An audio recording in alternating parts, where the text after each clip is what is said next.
ela é válida. E aí eu não sei se vocês acompanham ou se entendem isso, mas é o tempo todo chovendo ações diretas de inconstitucionalidade para tirar leis que não obedecem direitos e garantias fundamentais. É por isso que um monte de lei é declarada inconstitucional. E aí um exemplo que eu trago aqui foi a Lei de Crimes Hediondos. A Lei de Crimes Hediondos, no seu artigo 2º, impossibilitava a progressão de regime. Os senhores sabem o que é progressão de regime? Uma pessoa, quando ela é presa, que é condenada, que aí ela já passa na fase de execução penal, que é cumprir a sua pena, ela tem 3 possibilidades. Ela pode cumprir em regime aberto, semiaberto e fechado.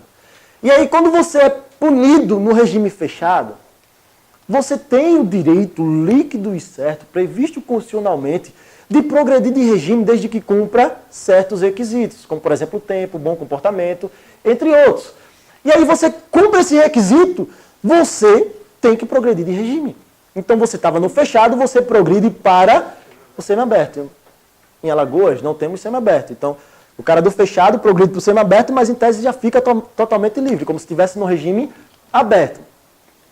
Mas a Lei de Crimes Hediondos dizia o seguinte, meu irmão, se você foi condenado ao crime hediondo, acabou, velho. Você vai ter que cumprir a sua pena totalmente em regime fechado. Olha o problema. Feriu o quê? Direitos e garantias fundamentais. E aí essa lei era válida?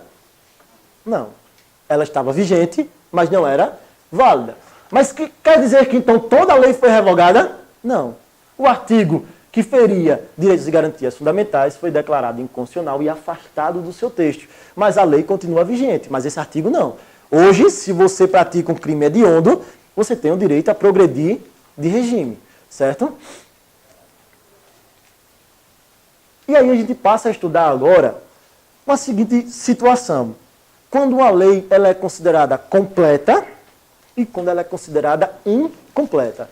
Então vamos lá. Quando uma lei é completa, uma norma penal ela é completa é aquela que dispensa complemento valorativo, que é aquele que é dado pelo juiz. Ou normativo, que é aquele que é dado por outra lei. Tá? Como, por exemplo, o artigo 121. Meu irmão, você lê o artigo 121 e você entende completamente o sentido do texto.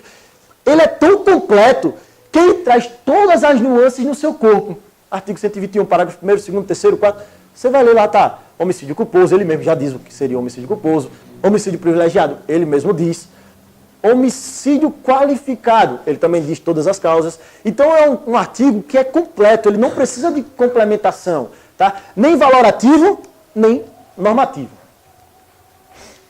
E uma norma incompleta, quando é que você pode dizer que a norma ela é incompleta? Quando é que você pode dizer que essa norma ela precisa de complementação? Boa noite. Veja só, é o seguinte, toda vez que ela precisar de duas complementações, seja ela valorativa ou seja ela normativa, essa norma é incompleta. E aí a gente vai fazer a seguinte divisão.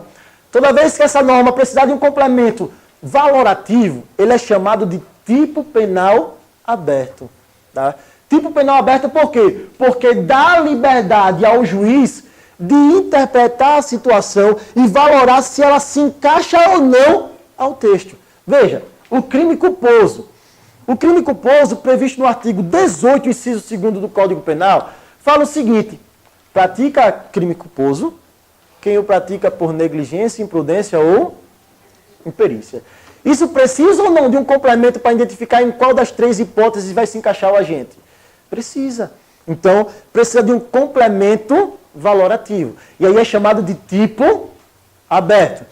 Onde o problema se encaixa? Na norma penal em branco. O que seria a norma penal em branco? E aqui eu peço que os senhores marquem um asterisco. Marquem um asterisco aqui em norma penal em branco. Por quê? Porque é um assunto que quando cai madeira, presta atenção, é pauleira, viu? Por causa das suas divisões. A norma penal em branco, ela pode ser considerada uma própria, que é aquela em sentido estrito ou heterogênea, ou imprópria, que é aquela em sentido amplo ou homogênea, tá?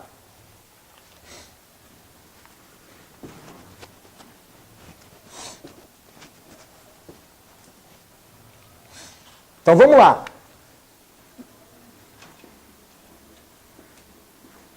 Norma penal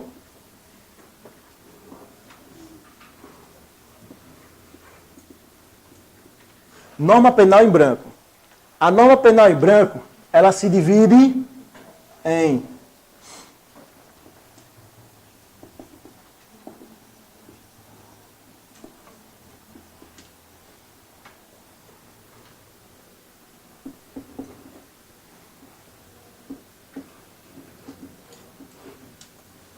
heterogênea ou homogênea.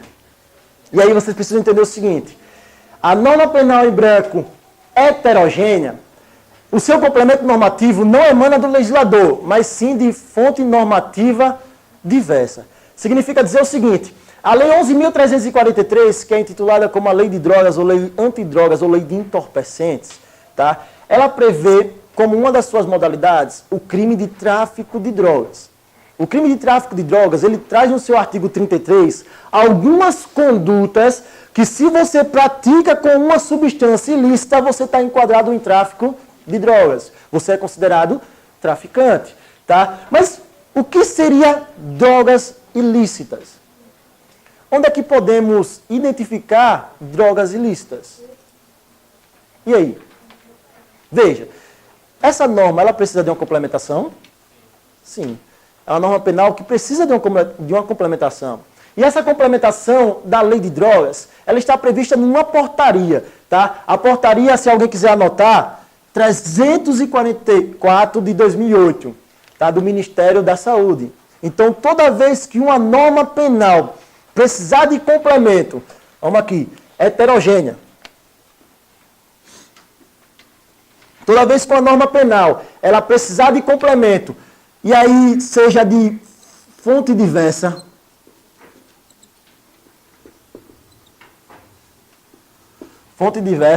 estamos falando de norma penal em branco heterogênea, tá? Fonte diversa como? Imagina a situação, lei e portaria. Ela emana de fonte diversa do legislador, ela não emana na mesma fonte.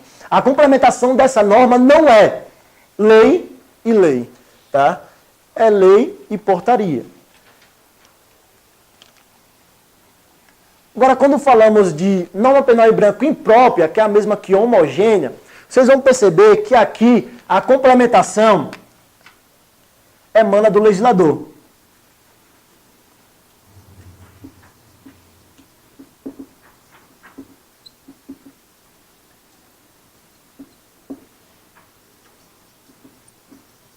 O complemento é da mesma fonte. Ou seja, lei e o complemento é lei. Tá? Agora, precisamos de uma atenção a mais quando se fala de norma penal em branco homogênea. Qual a atenção? Essa homogênea aqui, ela se divide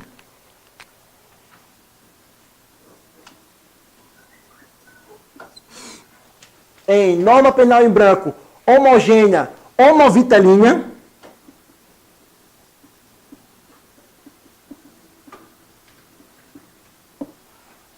e norma penal em branco homogêneo heterovitelínea.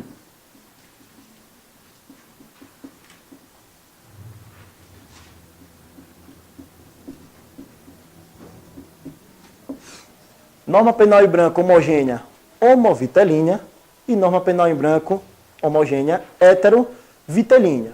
A homovitelínea, o complemento emana da mesma instância, ou seja, vamos botar aqui, para simplificar, homovitelínea está no mesmo código. Então, vocês vão botar aqui, como é que a gente identifica que estamos diante de uma norma penal em branco? Homogêneo, homovitelínea. O próprio nome se fala, está misturado, ou seja, no mesmo código.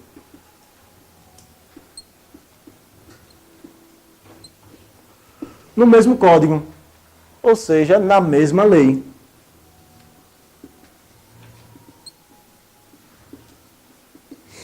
No mesmo código, na mesma lei.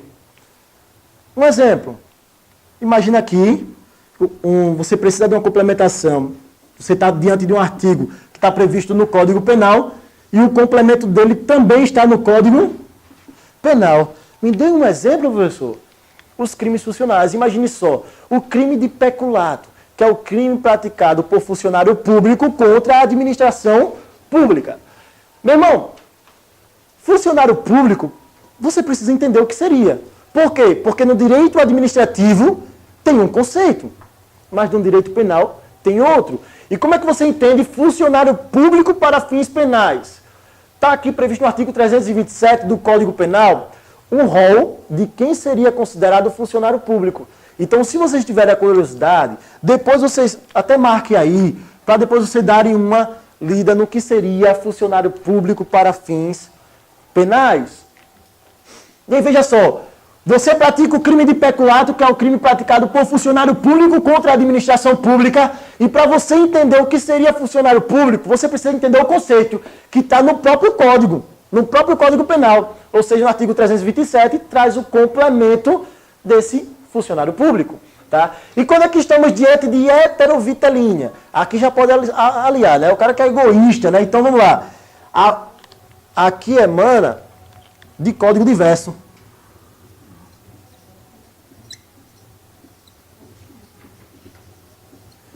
Aqui você vai perceber que a complementação é de lei, mas é de lei diversa. Código diverso ou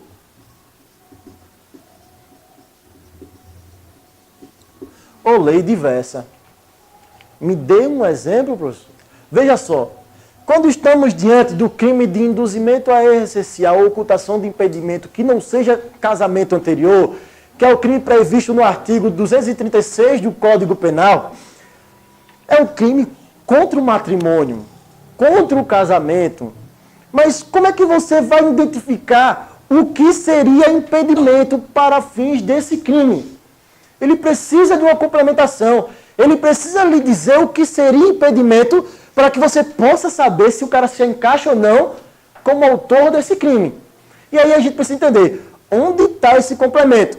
Veja, o complemento está em lei, sendo que lei diversa. O crime está previsto no Código Penal e o conceito de impedimento está previsto no Código Civil. Então você vai botar aqui o seguinte: Código Penal, mas o complemento está no Código Civil. Está onde no Código Civil? Artigo 1521 do Código Civil, salvo engano. Tá? Tem lá o conceito de impedimento para esses fins. Certo?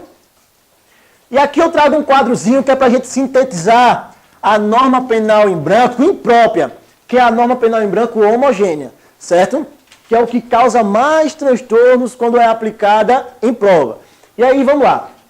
Espécie. Veja só, percebemos que a homogênea, ela se divide em homovitelínea e heterovitelínea. Vamos lá. O complemento das duas está onde? Em lei. O complemento da lei está onde? Em outra lei, certo? E como é que vamos identificar as instâncias? Veja só, a homovitelínea está na mesma instância legislativa da norma incompleta, como, por exemplo, Código Penal e o complemento Código Penal. E a heterovitelínea, instância legislativa diversa, ou seja, o complemento está Código Penal e o complemento Código Civil. É lei, mas é lei diversa. Tá?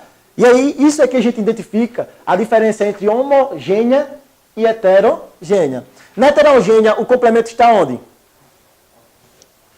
Em fonte diversa. E quando se fala fonte diversa, estamos falando de lei, o complemento portaria ou outra fonte. Certo? E aí, antes de passar para o princípio da intervenção mínima, eu faço uma pergunta. Os senhores têm alguma dúvida quanto ao princípio da legalidade? Vocês já perceberam que o princípio da legalidade ele é um pouquinho extenso. Por quê? Porque ele traz alguns desdobramentos que a gente precisa entender para tratar sobre a legalidade. Alguém tem alguma dúvida, alguma pergunta, alguma coisa que vocês precisam entender melhor? Ninguém? Mais alguém? Não? Então vamos lá, vamos seguir. O negócio é bom. Veja só. Princípio da intervenção mínima. Meu irmão, eu vou falar. Quem tiver com dúvida, pergunte, velho. Não fique com vergonha, não. Pergunte. Por quê? Porque o momento de errar, o momento de tirar dúvida é esse, bicho. Depois vocês vão ficar com dúvida, vão guardar essa dúvida. E no momento de questão, no momento da prova, lascou. Na hora que você olhar para ela, que ela olhar para você, você vai dizer, fudeu, né? Lascou geral. Como é que eu vou fazer? Então, se tiver dúvida, macho, pergunta. Qualquer dúvida pode perguntar. Vamos lá, vamos tratar sobre o princípio da intervenção mínima. Isso aqui é massa, velho. Máxima por quê? Porque geralmente eu falo o seguinte, o direito penal, ele é o chefe, macho. Ele é exclusivo, né? Ele está no auge aqui. Acima dele, a Constituição Federal. Tá? Abaixo dele, todas as outras normas, né? Tudo não serve de porra nenhuma. Mas vamos lá. Vocês vão ver que direito penal é a melhor matéria, bicho. O resto é tudo o resto, né? O direito penal é que manda em tudo. Vamos lá. Princípio da intervenção mínima. Aqui diz isso praticamente. Veja só. Aqui fala o seguinte. Para você usar o direito penal e aplicar à sociedade, aplicar a determinado fato, você tem que exaurir todos os outros meios sociais. Você tem que utilizar o direito civil, o direito tributário, o direito do trabalho, o direito empresarial, todos os outros ramos do direito para, por último, você utilizar o direito penal. Isso porque, meu irmão, presta atenção. Os outros ramos, eles aplicam sanções, mas existem diversos tipos de sanções, como, por exemplo, administrativas, civis, que são as indenizatórias, mas o direito penal chega rasgando tudo, chega na voadora, macho. Quando o direito penal chega, tá nem aí pra porra nenhuma. Chega atacando a voadora e acabou. É trazendo as mais traumáticas sanções. É por isso que eu trago essa frase aqui que já a gente vai ler. Então veja só, eu costumo aliar o princípio da intervenção mínima ao seguinte exemplo. Quando você vai a um supermercado, ou qualquer outra loja, que você tem um problema, você procura primeiro o funcionário, certo? Quando o funcionário não resolve, você vai a quem? Ao gerente, certo? E você vai subindo os cargos até, por último, se você chegar lá, ao dono da loja. Vocês já chegaram? Eu nunca cheguei, bicho. Já tentei que sou a peste, mas nunca cheguei. Mas assim mesmo, né? Então veja, o direito penal é o chefe, velho. Você resolve com todos os outros meios. Quando todos eles se mostrarem ineficazes, aí chama, bate na porta do chefe e o chefe chega rasgando tudo, né? Chega direto na voadora. Então vamos lá. Estabelece a atuação do direito penal como última rácio, como última razão, como último meio social a ser aplicado. Orienta e limita o poder incriminador do Estado. Meu irmão, o Estado quer punir a torta e a direita. E aí o princípio da intervenção mínima vem e põe freio ao Estado. Vem e põe freio a essa punição exacerbada que o Estado tenta impor. Tá? E aí eu trago essa frase. Essa frase delimita bem o pensamento. Pera aí, macho. Delimita bem o pensamento. Veja só. O setor punitivo somente deve ocupar-se das agressões mais intoleráveis. Mais intoleráveis aos bens jurídicos, mais intranscendentes, aqueles mais importantes, aqueles que são mais resguardados, mais protegidos. Isso por quê? Porque é o setor que põe as mais traumáticas sanções. Que você, não vou entrar num exemplo mais profundo, mas que você prende, como popularmente chama, um pai de família, sem nem sequer investigar, sem nem sequer dar a ele a chance de defesa, sem nem sequer averiguar o fato. O que acontece, meu irmão? Esse cidadão fica preso 2 anos. Depois percebe-se que ele era inocente e põe em liberdade. Pergunta-se, esse tempo que ele ficou preso, que ele perdeu um leque, um universo de coisas, volta? Imagine um exemplo. Vou trazer um caso prático aqui. Vou só dramatizar porque foi um caso prático meu. Imagina a situação. O cara foi citado por a mulher de um traficante que foi morto. Foi citado só porque ele era motoboy. Foi citado só porque ele era motoboy. E aí, como se tivesse praticado o crime, participado de diversa quantidade de homicídio. De um grupo de extermínio que atuava no Benedito Bentes. E aí você percebe a situação. O cara foi preso, solto, preso de novo, solto de novo, preso de novo 4 vezes. No total, ficou 3 anos e meio, ou foi 4 anos, presos. A filha dele era pequenininha, tinha 8 anos de idade. Rapaz, ela entrou em depressão profunda e virou uma menina meio problemática. Ela virou uma menina que o tempo todo no colégio era agressiva, em casa com a mãe era agressiva, e todo mundo metendo pau nela, mas ninguém entendia que por trás disso existia um trauma. Após esse tempo, e aí perdurou mais 1 ano e meio, a gente conseguiu a absolvição desse cidadão. Conseguiu mostrar que não tinha uma prova sequer. Meu irmão, presta atenção. Não tinha uma prova. E o cara foi preso durante 4 anos. Agora eu lhe pergunto, a menina hoje ainda é problemática. A menina hoje ainda sofre pela perda no seu crescimento, na sua passagem de adolescente para a juventude. Ela perdeu o pai dela nesse tempo.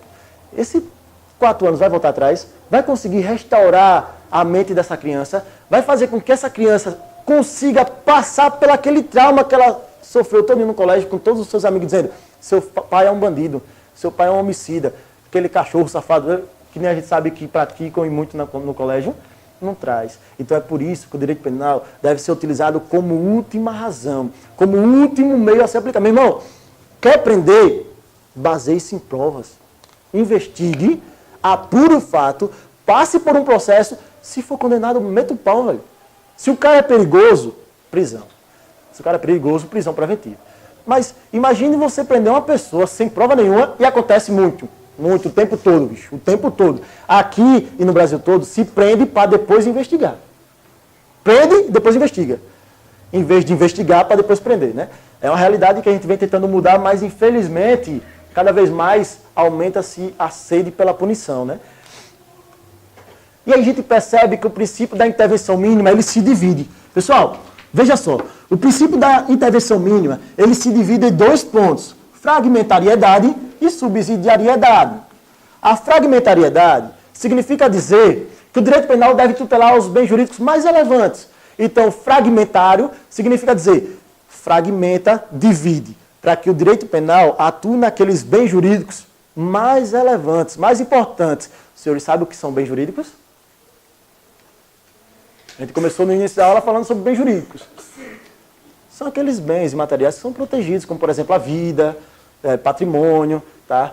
Inviolabilidade sexual, certo? E o princípio da subsidiariedade, o próprio nome já diz, tem que ser aplicado de forma subsidiária. Você utiliza todos os meios. Se eles forem ineficazes, aí você chama o direito penal e aplica de forma subsidiária, tá? E entramos no princípio da adequação social. Pelo princípio... A pergunta... Fez assim? Doido para que alguém faça uma pergunta, ninguém faz, né, bicho? Ai. Esse protocolo pode ser realizado? Pode entrar com ação, em que pese ele tenha deixado para lá, em que pese também os caras mandaram matar ele depois, mas... Não, graças a Deus não. A situação, mas pode sim. Toda vez que você se sente lesado por qualquer situação envolvendo o Estado, envolvendo a sua liberdade, o Estado ele tem o direito, ele tem o dever de prezar pela liberdade de todas as pessoas, de prezar pela sua integridade física. Não é à toa que temos o quê? As polícias para nos proteger. Em que pese seja precário, em que pese o Estado não consiga manter o quantitativo de polícias que precisávamos. E aí o que acontece? Se foi lesado, pau no Estado.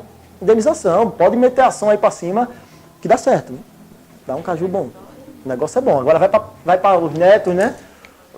O negócio é bom. Vai, você não sabe nem quando vai receber na vida, né? Mas um dia recebe, né? Alguém vai receber. Veja só, princípio da adequação social. As transformações históricas fazem com que aquelas condutas que eram consideradas crimes deixem de ser consideradas crimes pela evolução social. Como, por exemplo, o jogo do bicho. O jogo do bicho, meu irmão, era punido. Até hoje se pratica isso aqui.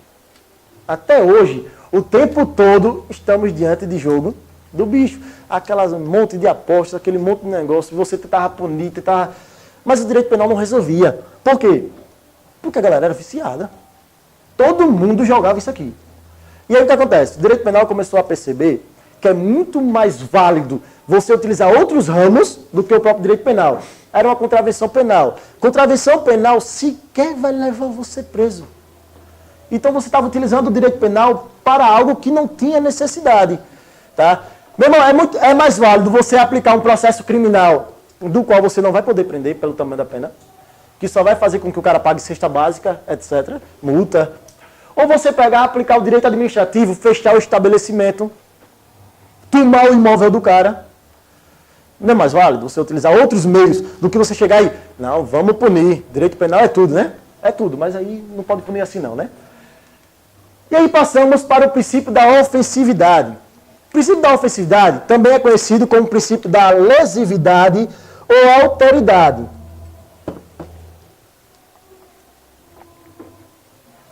Pessoal, presta atenção.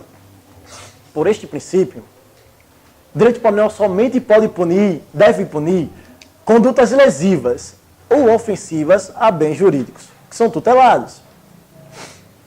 E aí você percebe que existe lesão e existe o perigo. A lesão, ela pode ser uma lesão efetiva, que é quando o crime prevê um dano, ou pode ser uma lesão potencial, que é o chamado crime de perigo.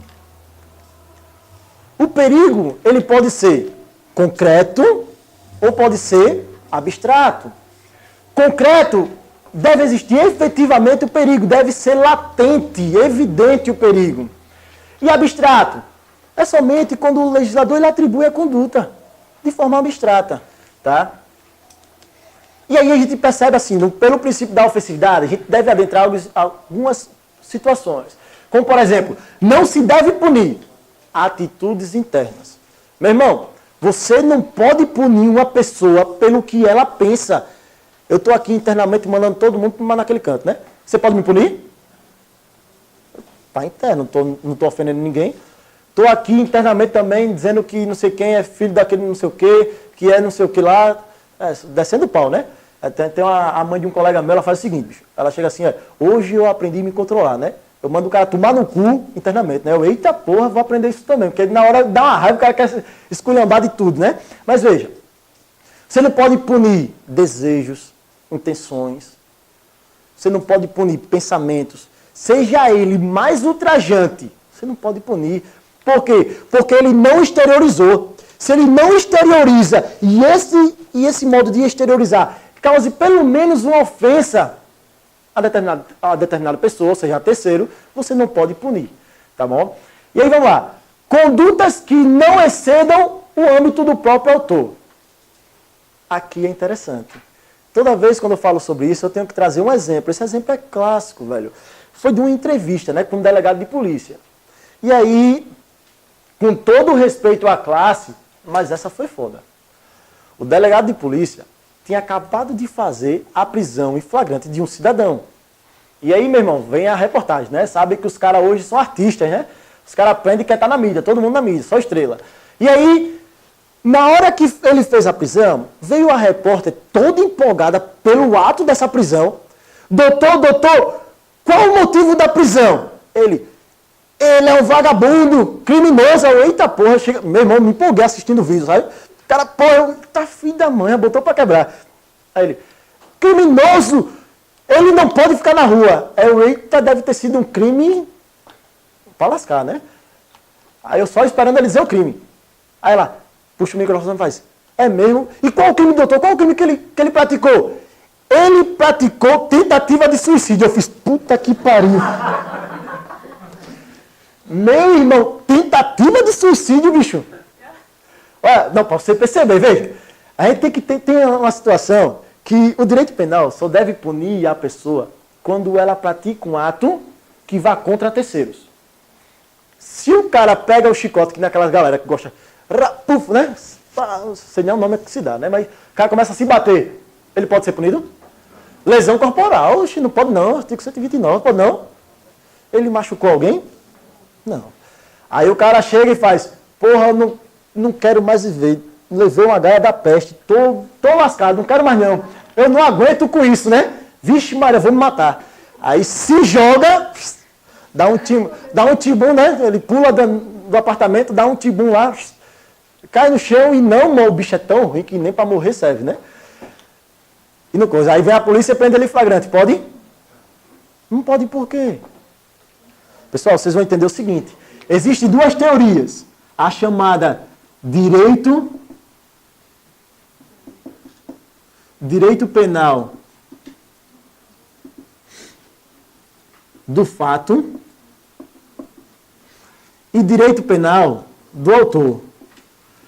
Direito penal do fato e direito penal do autor. Isso aqui é bem importante a gente distinguir. Por quê? Porque o nosso direito penal, ele adotou o direito penal do fato.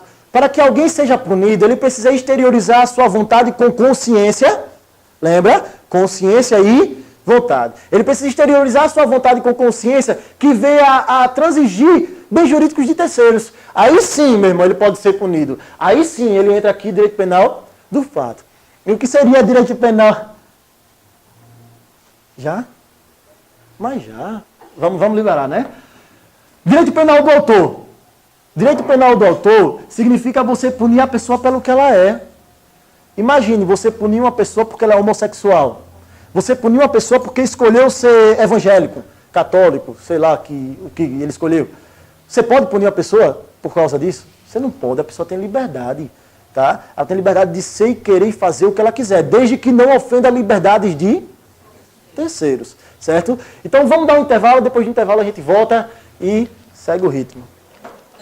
Então vamos lá pessoal, vamos voltar aqui, tá? Vamos continuar aqui sobre o princípio da ofensividade. Pessoal, segura aí. Quanto ao princípio da ofensividade, paramos aqui sobre as condutas que não excedam o âmbito do próprio autor. E aí citamos o exemplo do delegado, né? Com aquela entrevista maravilhosa, pelo qual prendeu um cidadão que tentou suicídio.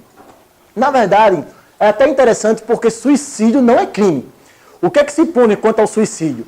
O auxílio, induzimento ou instigação ao suicídio é punível. E aí eu já faço até um alerta para os senhores no seguinte sentido. Veja só. Quando alguém falar, ou se os senhores forem falar para alguém, qualquer situação que, por exemplo, o cara vai falar, meu irmão, dá uma pisa da porra naquele bicho. Se fosse tu, eu dava. Faça isso não, macho. Faça isso não, porque senão o bicho pega. Viu? Sabe por quê? Porque quando se fala induzimento ou instigação, ou inclusive o auxílio, ele se divide em dois pontos.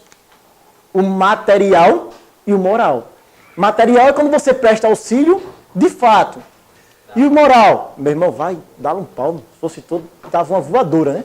Queria nem saber. Toda vez que você fala qualquer situação dessa, você já pode responder pelo crime. Você pode responder pelo crime que o cara cometer.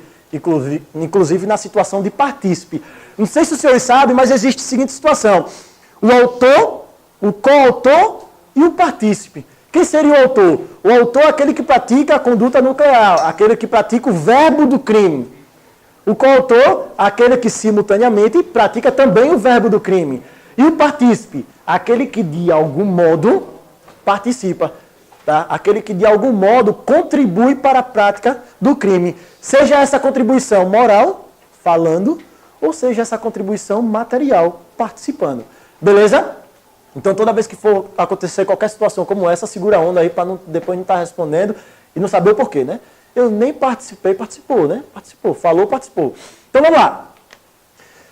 Passamos também aqui pelos estados existenciais ou condutas desviadas. E a gente falou o exemplo lá sobre punir alguém pelo que ela é, né? Imagine, você puniu o vadio, né? Rapaz, o que seria o ato de vadiagem? O que seria o cara punir alguém por ele ser vadio, né? A gente falava muito, sai daí, vadia, né? O vadio. O cara fala muito, mas não sabe nem o que é, né? Vadio significa aquela pessoa que não faz nada. Não trabalha, não ajuda os pais, não fazia nada. E aí o direito penal fazia, meu irmão, peraí, pô, você não quer fazer nada? Não, tem que fazer alguma coisa. Se você não fizer, você vai responder por uma contravenção penal. Veja, o direito penal tem alguma coisa a ver com a vida de alguém? Ele pode se intrometer porque a pessoa não quer fazer nada? Aí tá lascado, né? Que é um monte de gente sem fazer porra nenhuma, né? Mas assim mesmo, pô, o negócio é bom. E aí também o direito penal ele não pode punir condutas sem qualquer lesão ao bem jurídico. Percebemos que precisa existir um resultado. Você precisa praticar uma conduta que cause um resultado, ainda que esse resultado seja tão somente normativo ou jurídico, que é aquela ameaça ou então de dano ao próprio bem jurídico, tá bom? E aí entramos no princípio da insignificância. Meu irmão, marque um asterisco no princípio da insignificância. Bicho, direto esse princípio é cobrado. O tempo todo. É massa demais. O negócio é bom aqui. A gente vai pegar um macete para entender direitinho o princípio da insignificância. Veja só, o princípio da insignificância, ele pode ser encontrado em qualquer tipo de questão ou qualquer livro, como chamado criminalidade de bagatela. Ou então tão somente bagatela. Tá? E aí, veja, quem primeiro tratou sobre o princípio da insignificância no direito penal foi um autor chamado Klaus Roxin, em 1964. Ele foi o primeiro cara a trazer a insignificância para o direito penal. E aí também é chamado de princípio da bagatela ou infração bagatelar própria. Adiciona isso aí, macho. Veja só. Aqui tem insignificância ou criminalidade de bagatela. Aí você vai colocar barra, infração bagatelar própria. Infração bagatelar própria. O negócio é bom, tem que aprofundar mesmo essa fuleiragem, que é para a gente poder entender aqui, caso seja cobrado, vocês estarem preparados, né? Estarem aptos a responder qualquer tipo de questão. O princípio da insignificância não tem previsão legal. Meu irmão, perceba, o princípio da insignificância, ele veio de uma construção doutrinária e uma construção jurisprudencial.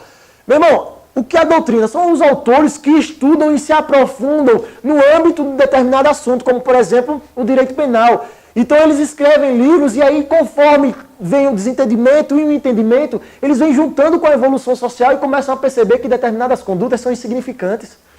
Que determinadas condutas, em que pese seja praticada crime, que pese se adeque a um crime, é insignificante para aquela situação. E aí não merece que o direito penal se intrometa naquele fato. E aí o direito penal ele tem esse resguardo, tá bom? Para a posição majoritária, o princípio da insignificância é uma causa supralegal excludente da tipicidade. E aí eu vou voltar aqui a uma situação. Lembra que eu falei aqui sobre crime?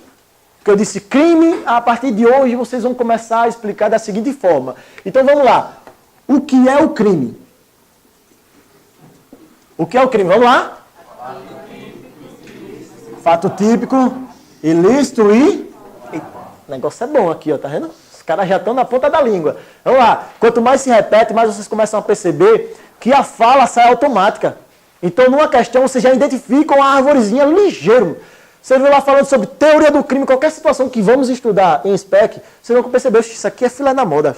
É gabaritar. É hashtag chupa a banca que estiver fazendo, né? Então, vamos lá. Fato típico, ou chamado de tipicidade. Quais são os elementos? Vocês sabem?